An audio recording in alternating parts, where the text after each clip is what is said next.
ذالک جزاؤہم بأنہم کفروا بآیاتنا، یہ جزا ہے، عربی میں تو جزا ہی ہوتی ہے، سزا بھی اور انعام بھی، اردو میں ہم ترجمہ کریں گے تو کہیں گے یہ بدلہ ہے یا یہ سزا ہے ان لوگوں کی کہ جنہوں نے ہماری آیات سے کفر کیا۔ وقالوا، اور وہ یہ کہتے رہے یا کہتے ہیں، اذا كنا عظاما ورفاتا، کہ جب ہم مر کر ہڈیاں ہو جائیں گے اور ریزہ ریزہ ہو جائیں گے، چورا چورا ہو جائیں گے،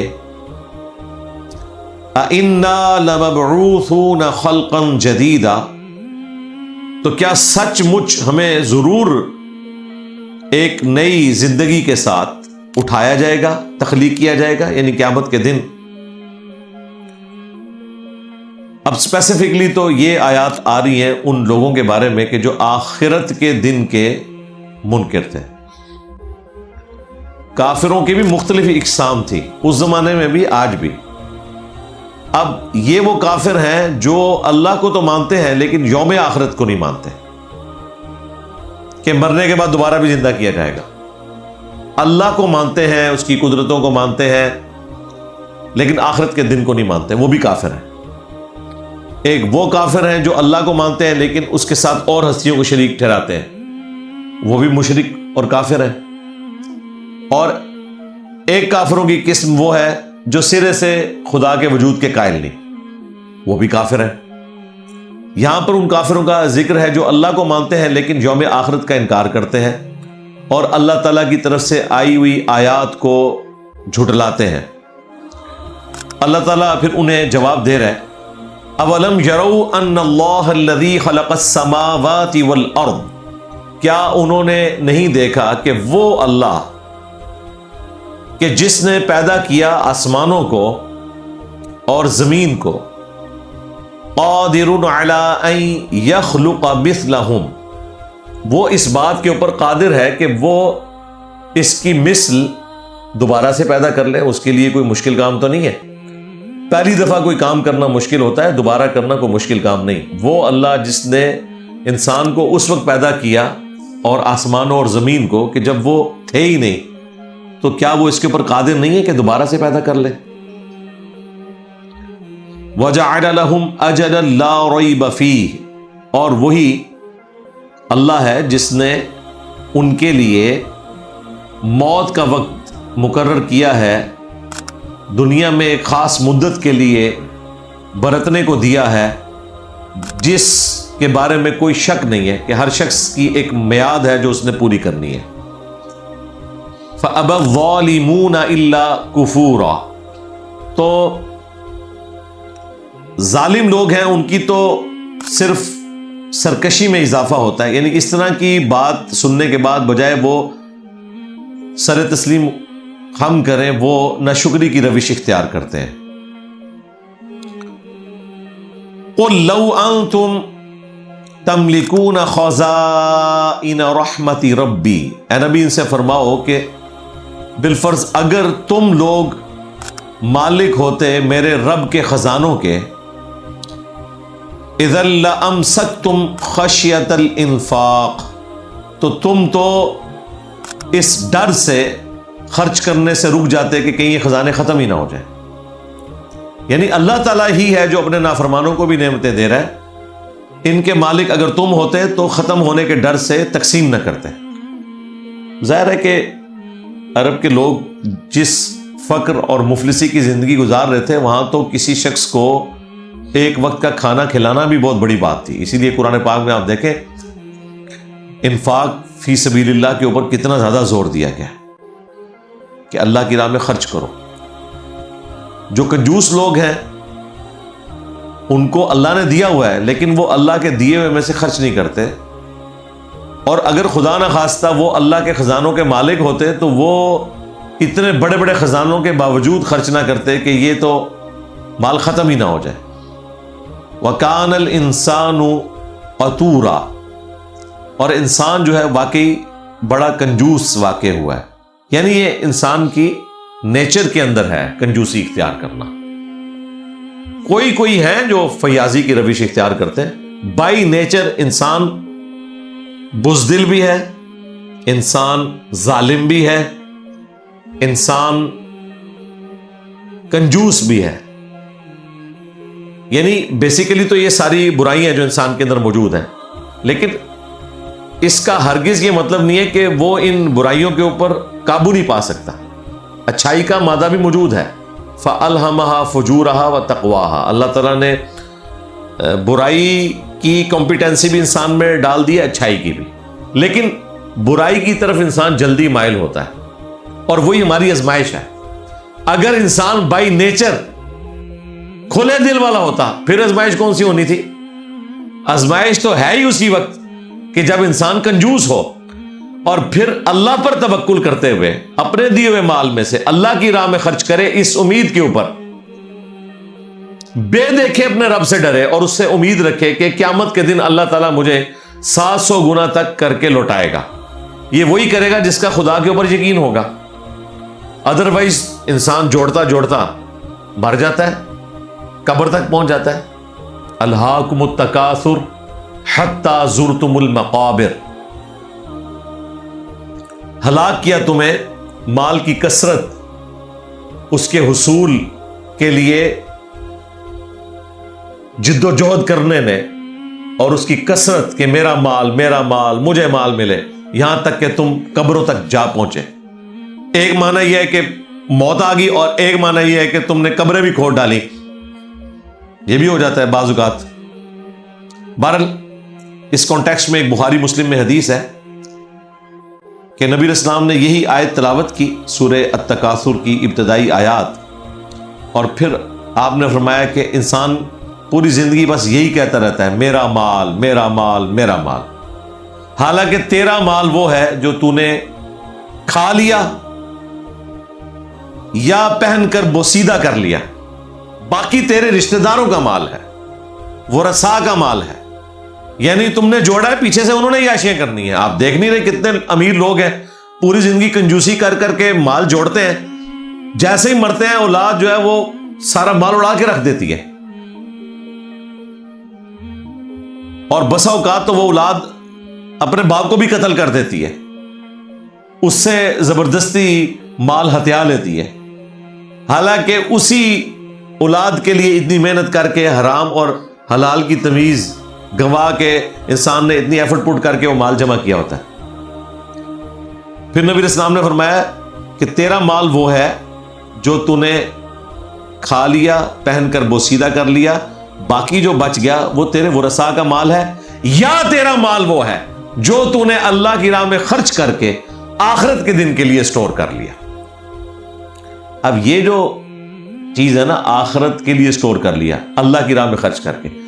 خرچ اللہ کی راہ میں ہوتا ہے, لیکن مل رہا کسے ہوتا ہے؟ انسانوں کو. اللہ کو ڈائریکٹ تو کوئی مال نہیں جا کے دیتا. کوئی اگر کسی کو کھانا کھلاتا ہے, کسی پہ صدقہ اور خیرات کرتا ہے, تو انسانوں کو ہی کھلا رہا ہوتا ہے نا. اور مسلم شریف میں حدیث قدسی بڑی رکت انگیز, قیامت والا دن اللہ تعالیٰ فرمائے گا میں بھوکا تھا, تو نے مجھے کھانا نہیں کھلایا. انسان کہے گا کہ اللہ تو کیسے بھوکا ہو سکتا ہے؟ اللہ تعالیٰ فرمائے گا فلاں میرا ایک بھوکا شخص تیرے پاس آیا تھا اور تو نے اسے کھانا نہیں کھلایا. یعنی اللہ تعالیٰ کہہ رہا ہے کہ گویا کہ میں تیرے پاس آیا تھا. تو یہ اللہ کی راہ میں خرچ کرنا, لوگوں کے اوپر لگانا, یہ نفس کے لیے بڑا گراں ہے. کیوں؟ وَكَانَ الْإِنسَانُ قَتُورًا, انسان بائی نیچر بڑا کنجوس واقع ہوا ہے. اسی کنجوسی کو آپ نے اوور کم کرنا ہے تو آخرت کی ہمیشہ کی کامیابی ہے. بلکہ دنیا میں نے دیکھا کوئی بھی نیکی کا کام ایسا نہیں ہے جو بڑی آسانی سے ہو جائے. ہاں, اگر آپ فیصلہ کر لیں تو آپ کئی نیکی کے کام بڑے ہی آسانی کے ساتھ کر سکتے ہیں, اور اس میں نمبر 1 کوئی آسانی کا کام ہے تو وہ یہ ہے کہ اگر آپ کے پاس مال ہے تو آپ اللہ کی راہ میں خرچ کر سکتے ہیں. اس کے لیے کسی ایفرٹ کی ضرورت نہیں ہے, صرف ایک نیت کرنے کی ضرورت ہے. باقی کاموں کے لیے تو آپ کو ایفرٹ پٹ کرنی پڑتی ہے. اگر روزہ رکھنا ہے تو ایک تکلیف سے گزرنا پڑے گا, نماز کے لیے بھی آپ کو ایفرٹ پٹ کرنی پڑے گی. مال خرچ کرنے کے لیے کوئی ایفرٹ پٹ کرنے کی ضرورت نہیں ہے. ہاں اس کی نیت کرنا بڑا مشکل کام ہے کہ آپ اپنے آپ کو آمادہ کریں، کیونکہ بائی نیچر انسان کنجوس واقع ہوا ہے۔ تو اگر انسان آخرت اورینٹڈ ہوگا تو پھر انسان یہ کام کرنے میں کامیاب ہو جائے گا۔ بخاری مسلم میں حدیث ہے کہ انسان کے 3 دوست ہیں، 2 باہر رہ جاتے ہیں، ایک ہی قبر میں اس کے ساتھ جاتا ہے، اس کے رشتہ دار اور مال یہ قبر سے باہر رہ جاتے ہیں۔ زیادہ سے زیادہ کوئی دفنانے کے لیے چلا جائے گا نا، اس سے آگے تو نہیں کوئی جا سکتا، اور اس کے اعمال اس کے ساتھ جاتے ہیں۔ ایک اور حدیث ہے بخاری اور مسلم میں کہ ابن آدم کے پاس اگر 2 وادیاں بھی سونے کی ہوں تو وہ خواہش کرے گا مجھے تیسری بھی مل جائے، چاہے وہ جتنی مرضی کیلکولیشن کر لے۔ کنجوسی انسان کے اندر بائی نیچر موجود ہے۔ اس کا پیٹ قبر کی مٹی بھرے گی، یعنی تیسری بھی مل جائے تب بھی پیٹ کو نہیں بھرنا۔ آپ دیکھ رہے ہیں لوگ ارب پتی ہیں، میں نے آپ کو بتایا تھا کہ آپ اگر روزانہ 1 لاکھ روپیہ خرچ کریں تو 25 سے 30 سال چاہیے آپ کو 1 ارب ختم کرنے کے لیے روزانہ کا۔ تو یہاں تو لوگ کھرب پتی ہیں، پھر بھی ان کی ہرس ختم نہیں ہوتی، کتنا خرچ کر لیں گے۔ بائی نیچر انسان جو ہے وہ کنجوس واقع ہوا ہے۔ اسی کنجوسی کے اوپر آپ اوور کم کریں گے تو آخرت کی کامیابی حاصل کر سکتے ہیں۔ وہی حدیث جو بخاری مسلم دونوں میں ہے کہ اللہ تعالیٰ نے جنت کو ناگوار چیزوں سے ڈھانپ رکھا ہے اور دوزخ کو خوشگوار خوشنما چیزوں سے ڈھانپ رکھا ہے۔ یعنی جنت تک پہنچنے کے لیے ناگواری کا سفر ہے، مشکل حالات ہیں، اعمال کرنے میں تکلیف ہیں، اور جہنم کی طرف لے جانے والے اعمال بڑے آسان ہیں، کیونکہ وہ انسان کے نفس کے ساتھ میچ کرتے ہیں۔ نیکی کے کام انسان کے نفس کے ساتھ میچ نہیں کرتے، الا یہ کہ انسان بار بار کوشش کرتا رہے، پھر وہ اس کے ساتھ اٹیچ ہو جائے گا۔ وہی حدیث ہے بخاری میں کہ میرا بندہ فرائض کے ذریعے قرب حاصل کرتا ہے اور نوافل کے ذریعے میرا اتنا قریب ہو جاتا ہے کہ میں اس کے ہاتھ بن جاتا ہوں جس سے وہ پکڑتا ہے، میں اس کے پاؤں بن جاتا ہوں جس سے وہ چلتا ہے، میں اس کے کان بن جاتا ہوں جس سے وہ سنتا ہے۔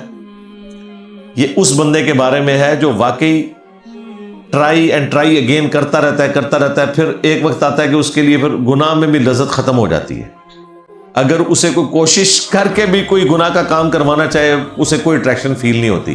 اور جب یہ سٹیج کسی کے اوپر آ جائے تو اسے اللہ کا شکر ادا کرنا چاہیے کہ واقعی اب ایٹ لیسٹ اس معاملے میں وہ حدیث اس کے اوپر اپلائی ہو گئی ہے کہ اللہ تعالیٰ اس کے ہاتھ، پاؤں، کان، آنکھیں بن گئے، کہ اس کے لیے اٹریکشن ختم ہو گئی ہے۔ ورنہ بائی نیچر برائی کے کاموں میں اٹریکشن ہے۔ وَلَقَدْ آتَيْنَا مُوسَىٰ 9 آیَاتٍ بَيِّنَاتٍ۔ اب چونکہ سورت کنکلوڈ ہو رہی ہے تو دوبارہ سے پھر روح سخن بنی اسرائیل کی طرف آ گئے۔ سورتوں کا سٹائل یہ ہے کہ جو مرکزی ٹاپک ہوتا ہے اس کو پہلے شروع میں سٹارٹ میں بیان کیا جاتا ہے، بیچ میں جا کے مختلف مضامین ڈسکس ہوتے ہیں، اور اینڈ پہ جب سورت مکمل ہونے لگتی ہے نا تو پھر دوبارہ اسی کی طرف آتا ہے۔ پورے قرآن میں آپ یہ اسلوب دیکھیں گے۔ یہ بنی اسرائیل سے متعلق تھی سورت، سٹارٹ میں 2 عروج اور 2 زوال کا ذکر ہوا، اور پھر کئی ایک مضامین 10 کمانڈمنٹس بھی آئیں، باقی چیزیں بھی۔ اب چونکہ یہ سورت کنکلوڈ ہو رہی ہے دوبارہ سے روح سخن جو ہے بنی اسرائیل کی طرف آ گیا۔ وَلَقَدْ آتَيْنَا مُوسَىٰ 9 آیَاتٍ بَيِّنَاتٍ، اور بے شک ہم نے موسیٰ علیہ السلام کو 9 روشن نشانیاں دی تھی، 9 معجزات دیے تھے جو سورۃ الاعراف میں گزر چکے۔ 2 ڈومیننٹ تھے، ایک عصا کا معجزہ جو سانپ بن جاتا تھا یا اژدہا، دوسرا ید بیضا کا، وہ اپنی بغل میں ہاتھ رکھ کے یوں باہر نکالتے تھے تو سورج کی طرح روشن ہو جاتا تھا۔ اور اس کے علاوہ اور معجزات اس اعتبار سے کہ بنی اسرائیل کے مخالفین آل فرعون کے لیے، فرعونیوں کے لیے آزمائش تھے۔ مینڈک کا عذاب آیا، کھٹمل کا عذاب آیا، خون کا عذاب آیا، ان کی ہڈیاں میں خون نظر آتا تھا، اور ہر عذاب کے بعد، ہر اللہ کی نشانی کے بعد حضرت موسیٰ علیہ السلام سے دعا کرواتے تھے کہ آپ دعا کریں یہ عذاب ٹل جائے، آپ کا کہنا مان لیں گے، لیکن پھر منکر ہو جاتے تھے۔ یہ اس کا ذکر ہے۔ فَاسْأَلْ بَنِي إِسْرَائِيل، تو تم بنی اسرائیل سے پوچھ لو ان 9 نشانیوں کے بارے میں. اذ جاءہم کہ جب وہ ان کے پاس آئیں. فقال له فرعون تو اس کے مقابلے پر جو فرعون تھا اس نے کہا انی لأظنک یا موسیٰ مسحورا. اس نے کہا کہ اے موسیٰ میرا تو یہی خیال ہے کہ تم پر جادو ہوا ہے. جادو ہوا ہے یہ بھی کہتے تھے اور تم جادوگر ہو یہ بھی کہتے تھے, اور جب جادوگر فیل ہو گئے تو کہا کہ یہ تمہارا بڑا ہے موسیٰ, اسی نے تمہیں بھی لانچ کیا ہوا ہے. حالانکہ بلوائے فرعون نے تھے. بات نہ ماننی ہو تو کس قسم کے بہانے لوگ گھڑ لیتے ہیں. قال تو اس کے جواب میں موسیٰ علیہ السلام نے فرعون سے کہا لقد علمت ما انزل هؤلاء الا رب السماوات والارض. انہوں نے کہا تو خوب جانتا ہے کہ اسے تو نازل نہیں کیا ان نشانیوں کو مگر اس نے کہ جو رب ہے آسمانوں کا اور زمین کا, ورنہ یہ فزیکل فینامنا آف نیچر کو توڑنے والے معجزات انسان کی کمپیٹنسی میں تو نہیں ہے. تم نے اتنا بڑا معجزہ دیکھا کہ تم نے پوری اپنی سلطنت سے جادوگر اکٹھے کیے, انہوں نے رسیوں کو سانپ بنا کے دکھایا ایک تخیل کے طور پر, ایکچولی تو نہیں تھا, اور میرا یہ ایک جو عصا تھا وہ اژدہا بن کے انہیں کھا گیا اور دوبارہ اسی حالت میں واپس آ گیا. اتنا بڑا معجزہ دیکھ کر بھی اگر تم ہٹ دھرمی پر اترے ہوئے ہو تو یقیناً تم جانتے ہو کہ یہ جو نشانیاں ہیں یہ اللہ کی طرف سے نازل ہوئی ہیں جو آسمانوں اور زمین کا رب ہے. بصائر, اور یہ وہ نشانیاں جو آنکھیں کھولنے کے لیے کافی ہیں. اتنا کچھ آپ ہنڈیا پکا رہے ہیں اور اس میں مینڈک پھدک رہے ہیں, آپ نے چڑھایا کچھ اور تھا اور وہ خون بن گیا ہے, آپ کا پانی کا تالاب سارا خون کا ہو گیا ہے. یہ تو آج کے دور میں پاسبل نہیں ہے. آپ کیمیکلی کچھ کرنا چاہیں رنگ ہی بدل سکتے ہیں, خون نہیں اسے بنا سکتے ہیں. اس کے لیے بھی کتنی ایفرٹ پٹ کرنی پڑے گی, اور وہ بھی اشارے سے نہیں, اس میں کچھ ڈالنا پڑے گا. وَإِنِّي لَأَظُنُّكَ يَا فِرْعَوْنُ مَثْبُورًا. تو موسیٰ علیہ السلام نے جواباً کہا کہ مجھے تو یہی گمان تیرے بارے میں آتا ہے کہ اے فرعون تو ضرور ہلاک کر دیا جائے گا. اس نے کہا تھا نا اے موسیٰ مجھے لگتا ہے کہ تو جادو زدہ شخص ہے. موسیٰ علیہ السلام نے کہا کہ اتنا کچھ دیکھ کے بھی اسے جادو سمجھ رہا ہے, جبکہ تیرے جادوگر ایمان لے آئے, انہوں نے مان لیا کہ یہ جادو نہیں ہے. تیرا نالج جادو کا ان سے بڑھ کر تو نہیں ہے. اگر جادوگر ایمان لے آئے تو پیچھے تو کوئی بات ہی نہیں رہے گی.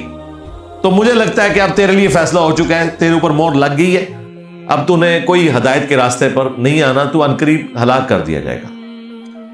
فَأَرَادَ أَن يَسْتَفِزَّهُم مِّنَ الْأَرْضِ. تو فرعون نے تو ارادہ کیا کہ انہیں زمین سے نکال دے. فَأَغْرَقْنَاهُ وَمَن مَّعَهُ جَمِيعًا. تو پھر اللہ تعالیٰ نے تو اسے غرق کر دیا اور اس کے ساتھ جتنے لوگ تھے ان کو ڈبو دیا سمندر کے اندر, جو ایک سمندری جھیل تھی جو میں نے کافی دفعہ ذکر کیا. وَقُلْنَا, اور اس کے بعد پھر ہم نے فرمایا, مِن بَعْدِهِ لِبَنِي اسرائیل. فرعون کے غرق ہونے کے بعد بنی اسرائیل کے لیے ہم نے یہ فرمایا اسکنوا الارض. اب میں نے چونکہ وقف کیا تھا اس لیے میں نے اس کو پڑھا اسکنوا الارض, ورنہ پڑھیں گے اسے لبنی اسرائیل اسکنوا الارض, کہ زمین پر اب بسو. فَإِذَا جَاءَ وَعْدُ الْآخِرَةِ. پھر جب آخرت کا وعدہ آئے گا, جئنا بکم لفیفا, تو ہم تمہیں لپیٹ کر واپس لے آئیں گے. اب اس آیت کے 2 طریقے سے ترجمے کیے گئے. ایک تو عام ترجمہ ہے کہ آخرت سے مراد قیامت کا دن ہے, زمین پر آباد رہو, زندگی گزارو اللہ اور اس کے رسول کے احکامات کے مطابق. اگر گمراہی کا راستہ اختیار کرو گے الٹیمیٹلی قیامت والے دن اللہ تعالیٰ تمہیں میدان محشر میں لے آئے گا. اور ایک ترجمہ یوں کیا گیا کہ اس سرزمین شام میں آباد ہو جاؤ, اور اس میں آگے امپلائیڈ ہے کہ ایک وقت آئے گا تمہیں اس سرزمین سے نکال دیا جائے گا، ڈائسپورا تمہارا شروع ہو جائے گا، انتشار پوری دنیا میں پھیل جاؤ گے۔ اور جب آخرت کا وعدہ آئے گا، اور وہ وعدہ کیا آئے گا کہ جب اللہ تعالیٰ کی طرف سے عیسیٰ ابن مریم کا انکار کرنے کے سبب تم پر عذاب کا آخری کوڑا آنے والا ہوگا، پھر ہم تمہیں دوبارہ پوری زمین سے اکٹھا کر کے شام کی سرزمین میں واپس لے آئیں گے، اور پھر دجال آئے گا، اور عیسیٰ ابن مریم کے ذریعے دجال کا بھی خاتمہ ہوگا، اور یہودیوں کے اوپر بھی عذاب کی آخری قسط آئے گی۔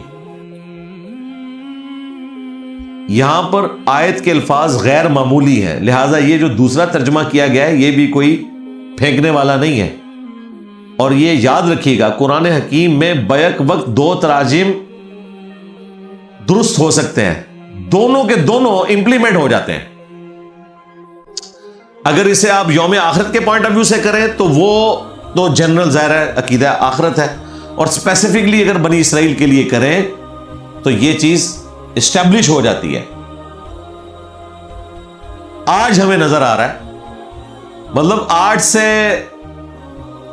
150 سال پہلے آپ مجھ سے پوچھتے تو شاید ہم بھی وہی ترجمہ کرتے، یا ہم ایمان بالغیب رکھتے ہوئے کہتے کہ احادیث میں چونکہ دجال کے آنے کا ذکر ہے اور بنی اسرائیل کا اور شام کے جہاد کا، تو عین ممکن ہے کبھی ہو جائے۔ لیکن 1917 میں جب بالفور ڈکلیریشن ہوئی اور یہودیوں کو آبادکاری کی اجازت مل گئی سرزمین شام میں، اور ورلڈ وار 2 کے بعد چونکہ ہٹلر نے قتل عام کیا تھا، ان کی کمپنسیشن کے لیے یہودیوں کو آباد کیا گیا، یورپ سے انہوں نے نکال دیا اور آباد کر دیا شام کے اندر، اور ان کا ڈائسپورا جو انتشار شروع ہوا تھا حضرت عیسیٰ علیہ السلام کے دنیا سے اٹھائے جانے کے آلموسٹ کوئی سمجھ لیں 35 سال کے بعد، 70 عیسوی میں، نبی علیہ السلام کی پیدائش سے 500 سال پہلے، جب ٹائٹس نے تباہ و برباد کر دیا تھا ہیکل سلیمانی کو، اور ایک دیوار باقی چھوڑی جو آج تک موجود ہے، دیوار گریہ، جس کے سامنے وہ تورات پڑھ رہے ہوتے ہیں، اور اب 3rd ٹیمپل انہوں نے تعمیر کرنا ہے۔ تو پچھلے آلموسٹ سمجھ لیں 2000 سال سے یہودی جو ہے وہ سرزمین شام سے نکالے گئے تھے۔ اللہ تعالیٰ نے فرمایا کہ اس سرزمین میں آباد ہو جاؤ، اور امپلائڈ ہے کہ تم یہاں سے نکال دیے جاؤ گے۔ فَإِذَا جَاءَ وَعْدُ الْآخِرَةِ، اور جب وہ آخرت کا وعدہ آئے گا جو آخری وقت ہے، اینڈ آف ٹائم، جِئْنَا بِكُمْ لَفِيفًا، تو ہم تمہیں پھر اکٹھا کر کے واپس لے آئیں گے۔ یہاں پہ میں ایک علمی نقطہ اس حوالے سے بیان کر دوں، جو میں نے عرض کیا کہ قرآن حکیم کے دونوں تراجم بیک وقت درست بھی ہو سکتے ہیں، اور بعض اوقات وقت کے ساتھ ترجمے کو امپروو کرنے کی ضرورت پڑ جاتی ہے۔ پرانے مفسرین کو بعض چیزوں کی سمجھ ادھوری آئی، اس کی وجہ سے انہوں نے ون سائیڈڈ ترجمہ کر دیا، لیکن آج ہمیں وہ ترجمہ بدلنا پڑتا ہے، یا ہم اس کا دوسرا رخ بھی بیان کرتے ہیں۔ مثلا قرآن حکیم میں جہاں کہیں آیات آئی کہ زمین کو ہم نے بچھونا بنایا، کہیں یہ ڈولنا نہ شروع کر دے، اس کو رہنے کے قابل بنایا، جب تک سائنس اس رزلٹ پہ نہیں پہنچی تھی کہ زمین حرکت میں ہے، اور 4 موشنز ہیں اس کی، اپنے محور کے گرد بھی ہے، سورج کے گرد بھی ہے، اور اپنے ایکسس کے گرد جو موومنٹ ہے اس میں وہ یوں بھی کرتی ہے، اور پورے نظام شمسی کے ساتھ پورے ورٹیکس میں وہ یوں 200 کلومیٹر فی سیکنڈ کی رفتار سے پورا نظام شمسی بھی ٹریول کر رہا ہے۔ تو اس وقت تو ترجمہ یہی ہوتا تھا کہ زمین جو ہے ساکن ہے، پرانے مفتیوں نے بھی فتوے دے دیے۔ جب یہ چیز سامنے آئی تو پھر انہیں وہ آیات نظر آئی، کل فی فلک یسبحون، کائنات میں جتنی بھی چیزیں ہیں وہ اپنے اپنے مدار میں گھوم رہی ہیں، تیر رہی ہیں۔ پہلے ان کی توجہ اس طرف نہیں کی، پھر انہوں نے کہا اچھا اس کا مطلب ہے کہ قرآن کی جو یہ آیت ہے نا کہ زمین بچھونا ہے، اسے ہم نے سٹیبل کیا ہے، یہاں مراد یہ نہیں ہے کہ یہ موو نہیں کر رہی، مراد یہ ہے کہ یہ موو کرنے کے باوجود اتنی بیلنس ہے گریوٹی کی وجہ سے، اور اللہ تعالیٰ نے ہر سیکنڈ میں 2 زلزلے آتے ہیں لیکن ان کا ایمپلیٹیوڈ نہیں بڑھتا، ورنہ تو زمین رہنے کے قابل نہ ہو۔ یہ ارتھ فلیٹ نہیں ہے، نہ یہ ساکن ہے، بلکہ اسے رہنے کے قابل بنایا ہے۔ اب ہمیں یہ ترجمے چینج کرنے پڑ رہے ہیں، حالانکہ آیات جو اب ہم اس کی سپورٹ میں لا رہے ہیں نا کہ ہر چیز حرکت میں ہے، وہ پہلے بھی موجود تھی لیکن اس طرف دماغ نہیں گیا، اب جا رہا ہے دماغ۔ تو وقت کے ساتھ ساتھ چیزیں لرن کرنی پڑتی ہیں. اور سائنس کا علم بعض اوقات چند متشابہات کو محکمات بنا دیتا ہے جو پرانے لوگوں کو نہیں پتا تھا. اب پتا چل رہا ہے کہ اچھا یہ چیز اس میں فٹ ان بیٹھتی ہے, لہذا وہ جو پہلے ترجمہ ہوا تھا نا وہ مس ہینڈل ہو گیا تھا. مثلا الٹرا ساؤنڈ جب تک نہ ہوتا تو ترجمہ تو پرانے لوگ یہی کر رہے تھے کہ کوئی نہیں جانتا کہ ماں کے پیٹ میں کیا ہے, لڑکا یا لڑکی. کون ہی ڈالے ہوا ہے سینا نے, قرآن میں تو نہیں لکھا ہوا لڑکا یا لڑکی, قرآن میں تو لکھا ہے کہ اللہ ہی کے علم میں ہے کہ ماں کے پیٹ میں کیا ہے. اب الٹرا ساؤنڈ آیا, انسان کو اللہ نے ترقی کروائی, جینڈر پتہ لگنا شروع ہو گیا. اب فوراً علماء کو خیال آیا کہ یار یہ ہم نے جو لڑکا یا لڑکی تو خود سے ڈالا تھا, یہ تو موجود ہی کوئی نہیں تھا, پہلے نہیں گیا دماغ, اب گیا. پھر انہیں آیت بھی دریافت ہوگی قرآن میں, هو الذی خلقکم فمنکم کافر ومنکم مؤمن. وہی اللہ ہے جو تمہاری تخلیق کرتا ہے, کوئی تم میں سے کافر پیدا ہوتا ہے, کوئی مومن ہوتا ہے.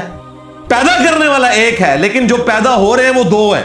ہونا تو چاہیے جو پیدا ہونے ہیں وہ بھی ایک ہی ہوں, کیونکہ جب پیدا کرنے والا ایک ہے تو جو پیدا ہوا ہے وہ بھی اسی کو رب مانے نا. وہاں دو ہو جاتے ہیں, ایک مانتے ہیں رب کو, ایک نہیں مانتے. تو انہوں نے کہا اچھا یہ جو سورہ تغابن کی آیت ہے نا, اس کے تحت وہاں جو ہے نا کہ ماں کے پیٹ میں کیا ہے, اس سے مراد تھا کہ وہ بدبخت ہوگا یا خوش بخت ہوگا. اب عقدہ حل ہو گیا. اب یہ جو ترجمہ ہے یہ قیامت تک کے لیے ویلڈ ہے. دنیا کا کوئی الٹرا ساؤنڈ یہ نہیں بتا سکتا کہ یہ جو بچہ پیدا ہونے والا ہے یہ پوری زندگی ہدایت پر ہوگا یا نہیں ہوگا, یا گمراہی سے ہدایت کا سفر اختیار کرے گا یا ہدایت سے گمراہی کا سفر اختیار کرے گا, خوش بخت ہوگا بدبخت ہوگا, یہ تو کوئی فیصلہ نہیں کر سکتا. آیتیں پہلے بھی موجود تھیں, اس طرف دماغ نہیں گیا. دماغ وہیں گیا جو پرانی سائنس چل رہی تھی یا سوڈو سائنس چل رہی تھی. لہذا یہ ایک کریٹیکل ٹاپک ہے. میں بائی چانس مجھے یہ ذہن میں آیا کہ قرآن کے ترجمے وقت کے ساتھ بدل سکتے ہیں, ہمارے بزرگوں کو کہیں پر غلطی لگ سکتی ہے. خلق الانسان من علق, خون کی پھٹک سے پیدا کیا, خون کی پھٹک سے پیدا کیا. بعد میں جناب جب پتا چلا کہ وہ ایمبریو جو ہے سسپینڈڈ فارم میں ہوتا ہے رحم مادر میں, پھر انہوں نے کہا یار یہ الگ کا ترجمہ ہم نے یہ کیوں کیا ہے. الگ کا ترجمہ تو ہوتا ہے لٹکی ہوئی چیز, اور وہ واقعی شروع میں جو جنین ہے وہ لٹکی ہوئی شکل میں ہوتا ہے ماں کے رحم کی دیوار کے ساتھ, بالکل جس طرح جیسے پنکھا لٹک رہا ہوتا ہے. الیکٹرانک مائکروسکوپ کے بعد پچھلی صدی کے اندر 1980s میں جا کے پتا چلا, 50-60 سال پہلے, فوراً اب ترجمے چینج ہونے شروع ہو گئے. پروفیسر کیتھ مور اسی کے اوپر مسلمان ہوا کہ ماں کے پیٹ میں بچے کے بننے کی جو سٹیجز ہیں اس کے اوپر اس نے ایک کتاب لکھی. وہ ظاہر اسی فیلڈ کا تھا, اس کی کتابیں پڑھائی جاتی ہیں امریکہ کے اندر, باقی یونیورسٹیز کے اندر. اس کو پھر ریاض کانفرنس میں بلایا گیا, اسے مسلمانوں نے پھر ایوارڈ دیا. اس نے کلمہ بھی پڑھ لیا. اس نے کہا کہ آج سے 1000 سال 1400 سال پہلے تو دور کی بات ہے, آج سے 50 سال پہلے بھی کوئی نہیں بتا سکتا تھا کہ ماں کے پیٹ میں ان سٹیجز سے ایک جنین گزرتا ہے. تو اب پھر ترجمے فوراً چینج ہونے شروع ہو گئے. سسپینڈڈ فارم میں ایک لٹکی ہوئی چیز, الگ کا ترجمہ بدل گیا. اب اس کے اوپر اگر کوئی نان مسلم اعتراض کرتے ہیں نا یہ ترجمہ بدل کیوں گیا, اور بھائی پہلے لوگوں نے اپنے لمیٹڈ نالج کی وجہ سے وہ ترجمہ کیا تھا. اچھا اللہ نے اس کو اس طریقے سے کیوں نہیں نازل فرمایا؟ اس لیے کہ اللہ تعالیٰ کے مخاطبین اولین وہ لوگ تھے جو اس زمانے کے لوگ ہیں. لہذا قرآن نے اس زمانے میں جو بھی نظریات پائے جاتے تھے اس کانٹیکسٹ میں اتری بات کی. ایک اور مثال سن لیں, سورۃ الکہف میں ذوالقرنین بادشاہ کا ذکر آتا ہے, اور پھر وہاں پر سورج کے غروب ہونے کا ذکر ہے کہ سورج کو انہوں نے پایا کہ ایک کیچڑ والی ندی میں غروب ہو رہا ہے. تو یہ اسی طریقے سے یہ کامن آبزرویشن کی چیز تھی. ظاہر ہے قرآن لٹریچر کی بک ہے, آج بھی امریکن اخبار میں بھی سن سیٹ اور سن رائز لکھا ہوتا ہے. اس کا یہ مطلب نہیں ہے کہ امریکن کو انگریزی نہیں آتی ہے, سائنس نہیں آتی ہے. ود رسپیکٹ ٹو زمین بات ہوتی ہے, ورنہ تو سورج غروب ہی نہیں ہوتا, نہ طلوع ہوتا ہے. اب جب یہ ترقی ہوئی ہے تو اب انہوں نے وہ یہ گفتگو کی جی لٹریچر کی زبان میں بات کرتا ہے, ورنہ تو دیکھیں قرآن میں کئی جگہ ہے کہ ہم دن کو لپیٹ لاتے ہیں رات کے اوپر اور رات کو لپیٹ لاتے ہیں دن کے اوپر. وہ کہتے ہیں یہ لپیٹنا ہوتا ہی گول چیز کے لیے ہے اور گریجولی ایسے ہوتا ہے. تو یہ قرآن بتا رہا ہے کہ زمین گول ہے اور یہ موومنٹ بھی ہو رہی ہے اور یہ سورج کے ساتھ جو اس کی ایک ریلیٹو موشن ہے وہ بھی موجود ہے. یہ ساری چیزیں ہمیں بعد میں سمجھ آئیں. لیکن قرآن کہیں غلطی نہیں کرتا, یہ ذہن میں رکھیے گا. قرآن نے اتنی بات کی ہے کہ اس زمانے کی جو ایک عام فہم چیز ہے اور جو اسٹیبلش چیز ہے وہ بھی ویریفائڈ ہو, اور اس میں جو غلطی والا ایلیمنٹ ہے نا وہ غلطی قرآن نہیں کرتا. وہ آپ کو کہیں پر بھی ایڈریس نہیں نظر آئے گی چیز, اور پھر وقت کے ساتھ ان کو باقی آیات بھی دریافت ہو جاتی ہیں کہ اچھا اس طرح یوں کر لیتے ہیں, ہاں یہ دونوں, اور یہ کوئی عیب نہیں ہے, یہ وقت کے ساتھ ساتھ ایسے ہونا ہے. الگ کا ترجمہ آج لیچ لائک سبسٹنس جو ہوا ہے یہ ہونا تھا, جو سسپینڈڈ فارم میں ہوتی ہے. پہلے لوگوں کا نہیں گیا دھیان, اب الگ کے بیک وقت یہ سارے کے سارے معنی درست ہیں.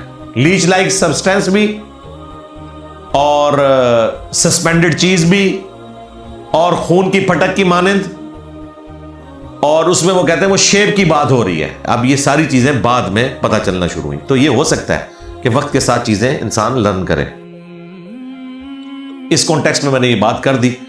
وَبِالْحَقِّ أَنزَلْنَاهُ وَبِالْحَقِّ نَزَلَ, اور ہم نے قرآن کو نازل کیا با مقصد, اور یہ مقصد کے ساتھ اترا. مقصد کیا ہے؟ انسانیت کی ہدایت.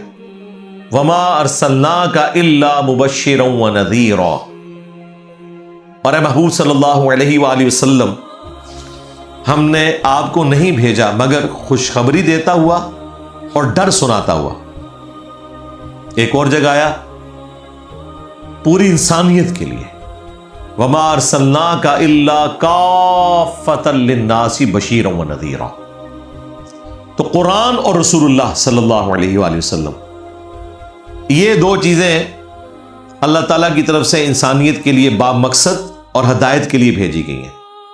پریکٹیکلی جو قرآن کی شکل ہے وہ رسول اللہ کی ذات ہے صلی اللہ علیہ وآلہ وسلم, اور سلیبس کی فارم میں کتاب اللہ ہمیں اپنے پیغمبر کے ذریعے دی گئی. وہ ہمارے ٹیچر بھی ہیں, ہمارے مرشد بھی ہیں, ہمارے ہادی بھی ہیں. وَقُرْآنًا فَرَقْنَاهُ لِتَقْرَأَهُ عَلَى النَّاسِ, اور قرآن ہم نے ٹکڑیوں میں الگ الگ کر کے اتارا تاکہ آپ لوگوں پر اس کی تلاوت کریں. عَلَى مُكْثٍ وَنَزَّلْنَاهُ تَنزِيلًا, اور اس کو ہم نے بتدریج ٹھہر ٹھہر کے نازل کیا. کس لیے؟ تاکہ لوگ اس کو سمجھ سکیں. 23 سال کے عرصے میں نازل ہوا. ایک اور جگہ سورہ ہود میں آیا کہ ہم نے یہ اس لیے کیا تاکہ آپ کا دل مضبوط کرے. دل مضبوط ہوتا تھا نا جی. دیکھیں جب لائیو کمنٹری آئی ہے سورہ آل عمران میں غزوہ احد کی 60 آیات, تو صحابہ کرام کو تو یہ محسوس ہوتا تھا نا کہ اس سرکمسٹانسز میں ہمارا رب ہمیں کیا ہدایات دے رہا ہے, ہماری کن غلطیوں کو ہائی لائٹ کر رہا ہے, پھر ہمیں معاف بھی کر رہا ہے. تو قرآن حکیم سرکمسٹانسز کے اوپر نازل ہوا ہے. یہ باقی کتابوں کی طرح نہیں ہے کہ یک مشت حوالے کر دیا گیا, اور 23 سال میں نازل ہوا, اور اس کی حکمت کئی جگہ پر مختلف انداز میں بیان ہوئی. قل آمنوا بہ, اے نبی تم فرماؤ تم چاہو تو اس پر ایمان لاؤ, اس کتاب کے اوپر. او لا تؤمنوا, یا ایمان نہ لاؤ. ان الذین اوتوا العلم, بے شک وہ لوگ جنہیں علم دیا گیا ہے, من قبلی, اس سے پہلے, یعنی جو بنی اسرائیل میں پرورٹڈ نیچر کے لوگ نہیں ہیں, واقعی حق قبول کرنے والے ہیں نا, جنہیں پتہ ہے کہ یہ وہی کلام ہے جو موسیٰ علیہ السلام کے پاس آیا, عیسیٰ علیہ السلام کے پاس آیا. ان کی حالت یہ ہے اذا یتلا علیہم, جب ان پر قرآن کی تلاوت کی جاتی ہے, یخرون للاذقان سجدا, تو وہ ٹھوڑیوں کے بل سجدے میں گر پڑتے ہیں. وَيَقُولُونَ, اور بے اختیار کہہ اٹھتے ہیں, سبحان ربنا, پاک ہے ہمارا رب. ان کان وعد ربنا لمفعولا, بے شک ہمارے رب کا وعدہ پورا ہونا ہی تھا. یعنی یہ اللہ کا وعدہ تھا کہ آخری پیغمبر نے آنا ہے اور قرآن حکیم ان پر نازل ہوگا. یہ ہماری کتابوں میں پروفیسیز موجود ہیں. وَيَخِرُّونَ لِلْأَذْقَانِ, اور وہ ٹھوڑیوں کے بل گر پڑتے ہیں, یبکون, روتے ہوئے. وَيَزِيدُهُمْ خُشُوعًا, اور ان کے دل کی جو خشیت ہے، اللہ کی طرف جو جھکنا ہے، اس میں اضافہ ہوتا ہے اس قرآن کو سننے کے بعد۔ اللہ اکبر۔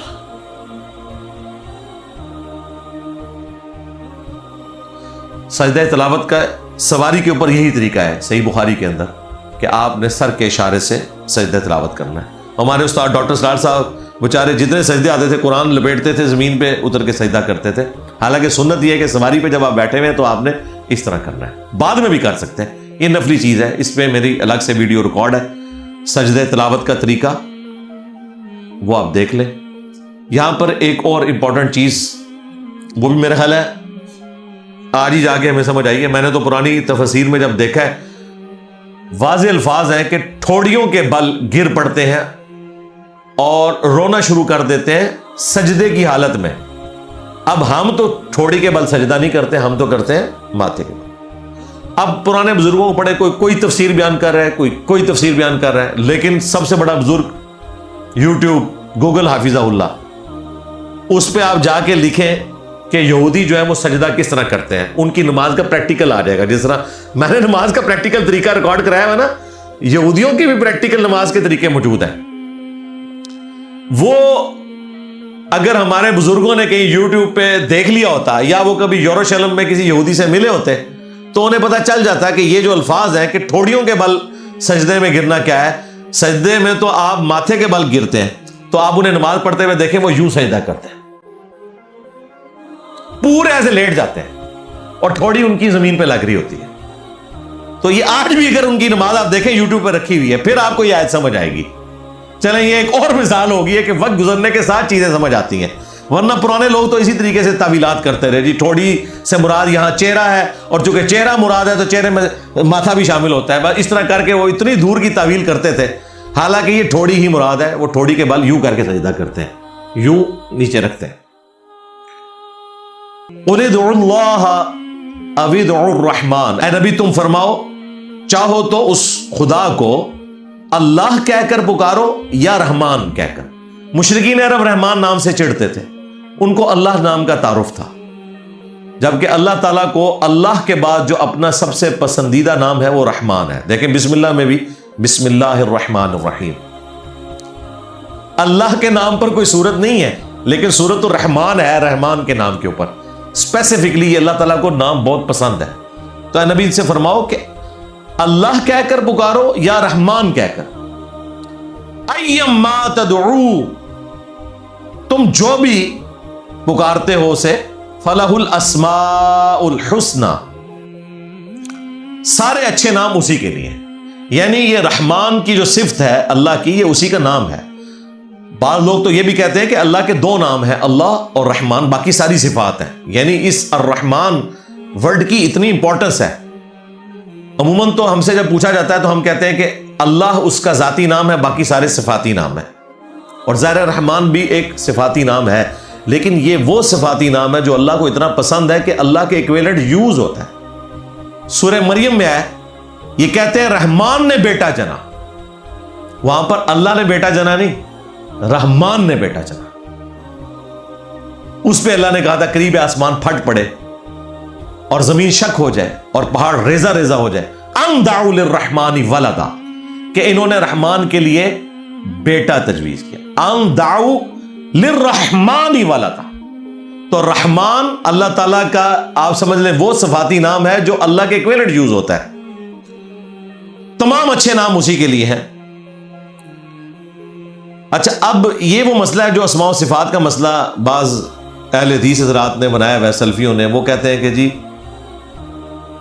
یہ قطعاً نہیں ہو سکتا کہ جو نام اللہ تعالیٰ کے قرآن و حدیث میں نہیں آئے ہوئے ہم ان ناموں سے اسے پکاریں، کیونکہ اللہ تعالیٰ کہہ رہا ہے کہ جو اچھے نام ہیں وہ اللہ کے ہیں۔ بھائی اچھے نام کسی بھی زبان میں کسی بھی فارم میں ہو جو اس زبان میں سپریم بینگ کے لیے، گاڈ کے لیے بولے جاتے ہیں، وہ آپ اللہ کے لیے بول سکتے ہیں۔ انگریزی میں بھی جو گاڈ بولا جاتا ہے نا کیپٹل جی کے ساتھ، وہ اللہ ہی کو کہا جاتا ہے۔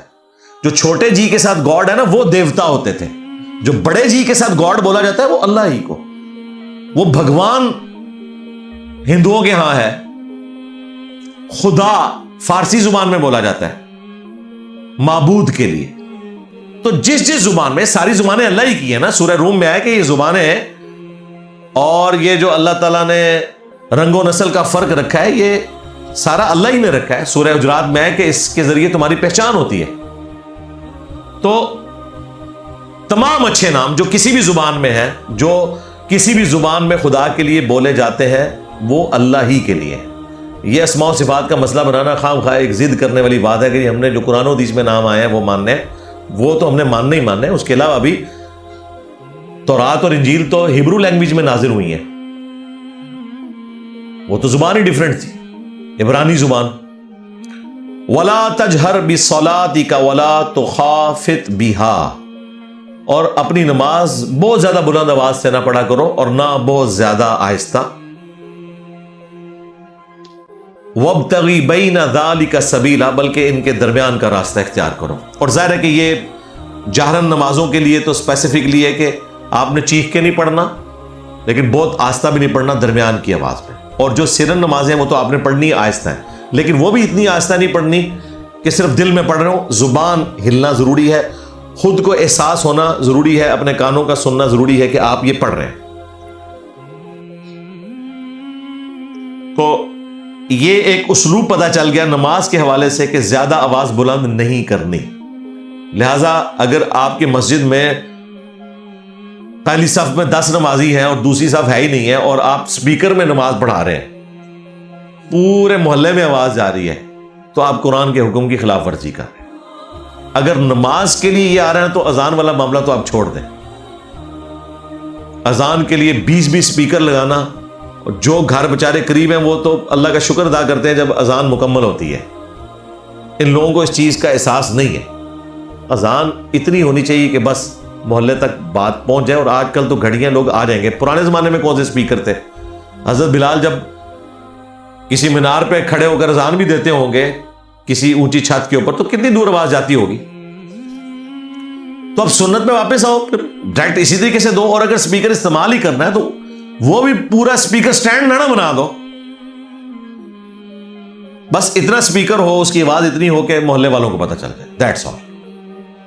اللہ تعالیٰ نے اس چیز کو پسند نہیں فرمایا. بخاری مسلم میں حدیث ہے, صحابہ کرام کہہ رہے ہیں ہم ایک سفر میں تھے, ہم میں سے کوئی اونچی آواز سے اللہ اکبر کہہ رہا تھا, کوئی کہہ رہا تھا سبحان اللہ, کوئی الحمدللہ. نبی اسلام نے کہا تم کسی بہرے اور غائب کو نہیں سنا رہے, تم اس کا ذکر کر رہے ہو جو تمہاری سواری کی گردن سے بھی زیادہ تمہارے قریب ہے. اونٹ پہ بیٹھے ہوئے, اونٹ کی کوہان ہے, اس کے بعد اس کی گردن ہے, اس سے زیادہ تمہارا رب تمہارے قریب ہے. تو گلے پھاڑنے کی ضرورت نہیں ہے. پھر آپ نے فرمایا میں تمہیں جنت کے خزانوں میں سے ایک خزانہ دیتا ہوں, لا حول ولا قوت الا باللہ, نہیں ہے طاقت گناہوں سے بچنے کی اور نہ ہمت ہے نیکیاں کرنے کی مگر اس کی توفیق سے. یہ نبی اسلام نے اس وقت وظیفہ تعلیم فرمایا. یہ کل ہو گیا جی. دوسرا کل,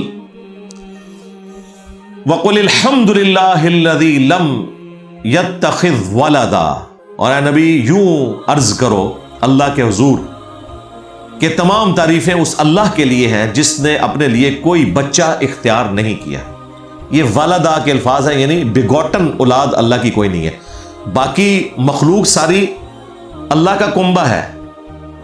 تورات اور انجیل کی لینگویج میں انسان جو ہے وہ اللہ کے بیٹے ہیں. ہم بھی اردو زبان میں کہتے ہیں نا, اتنے فرزندان توحید نے حاج ادا کیا. اب توحید کا تو کوئی فرزند نہیں ہوتا, لیکن یہ اس اسلوب میں بات ہو رہی ہوتی ہے کہ اللہ پر ڈیپینڈنٹ لوگ, جس طرح باپ پرورش کرتا ہے نا اپنی اولاد کی, اللہ تعالیٰ پوری کائنات کا پالنے والا ہے اور یہ ساری مخلوق اس کا کنبہ ہے. یہ وہ بگوٹن والا رشتہ نہیں ہوتا. لہذا اگر اس طرح کے الفاظ تورات انجیل میں آتے ہیں تو وہ ان معنوں میں نہیں ہے. قرآن میں بھی آیا کہ یہ کہتے ہیں کہ ہم اللہ کے بیٹے ہیں اور اس کے پسندیدہ ہیں.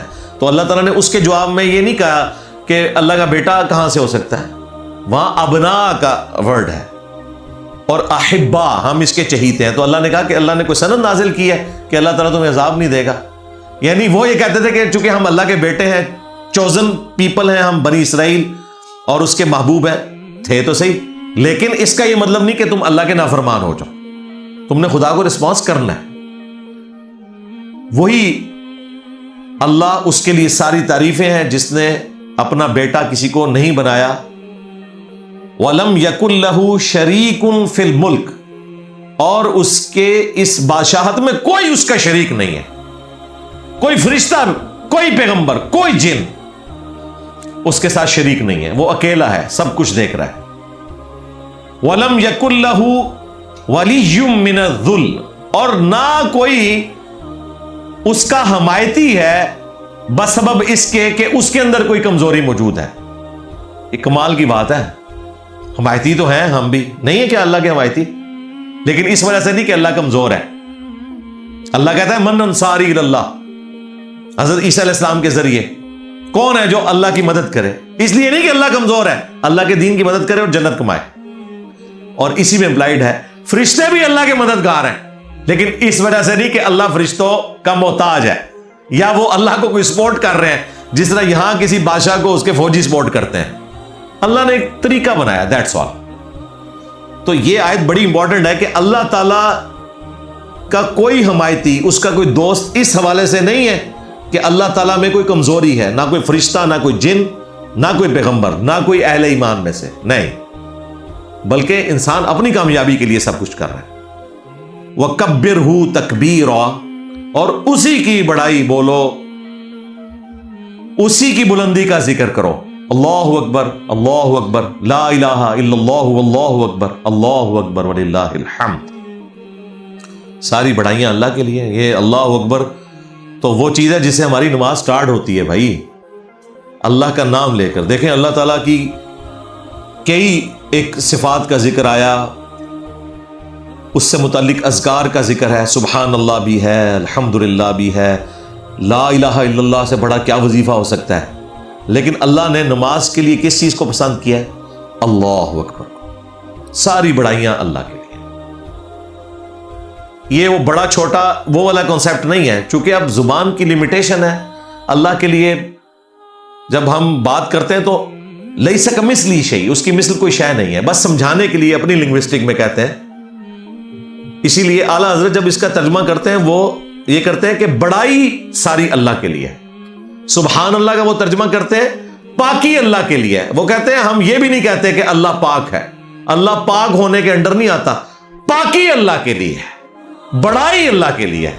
اچھا یہ توحید ہم دیکھتے ہیں اور دوسری طرف ان کی حرکات دیکھتے ہیں تو انسان کہتا ہے کہ بس اللہ تعالیٰ محفوظ کرے کہ کسی کا گیئر الٹا نہ لگ جائے۔ ایک طرف تو اس طرح کی خالص توحید کے اللہ پاک ہے یہ بھی نہیں کہنا، یہ جہاں جہاں سبحان اللہ آتا ہے نا، اعلیٰ حضرت کبھی ترجمہ نہیں کرتے کہ اللہ پاک ہے، وہ کہتے ہیں آپ اللہ کو پاکی کے انڈر کر رہے ہو، آپ کو پاکی اللہ کے لیے ہے، بڑائی اللہ کے لیے ہے، حمد اللہ کے لیے ہے، اللہ کے انڈر کرو ان چیزوں کو۔ لیکن جب شرک کرنے پہ آتے ہیں تو ملفوظات میں ہیں، وہ کہتے ہیں جب بھی کوئی مصیبت اور پریشانی آتی ہے میں تو ہمیشہ یا غوث ہی کہتا ہوں، ایک در پکڑ لو، مضبوطی سے پکڑ لو یا غوث اعظم دستگیر کو۔ دیکھ لو ترجمہ کر رہے ہیں ایاک نعبد و ایاک نستعین کا، اے اللہ تجھی کو پوجیں، تجھی سے مدد چاہیں، یعنی کہ دعا تجھی سے کریں۔ اور جب دعا کرنے کی باری آتی ہے تو یا شیخ عبد القادر جیلانی المدد۔ توبہ توبہ، لوگ قرآن کے تراجم کر کے تفسیریں لکھ کر فوت ہو جاتے ہیں لیکن انہیں قرآن کی توحید سمجھ نہیں آتی کیونکہ گیئر الٹا لگ جاتا ہے۔ یہ وہ لوگ تھے جو لوگوں کو قرآن ڈائریکٹ پڑھنے سے روکتے تھے کہ گمراہ نہ ہو جانا، اور خود ان کے ساتھ وہی ہو گیا کیونکہ انہوں نے قرآن کے سامنے اپنے آپ کو پیش نہیں کیا، اپنے بابوں کے نظریات کی روشنی میں قرآن کو سمجھا۔ اس لیے ہم نے عرض کیا ہے کہ نبی کے جیسا ہے ہی کوئی نہیں، تیرے بابے تھے شاہی کوئی نہیں۔ مرنے سے پہلے اے مسلمان کر لے اس پہ غور، کتابوں کا خدا اور ہے، بابوں کا خدا اور، قرآن کا خدا اور ہے، بابوں کا خدا اور۔ اگرچہ وہ اسی خدا کو مانتے ہیں لیکن جو کوالٹیز قرآن میں آئی ہیں ان کے ذریعے نہیں، وہ اپنی تعلیمات کو لے کے چل رہے ہیں۔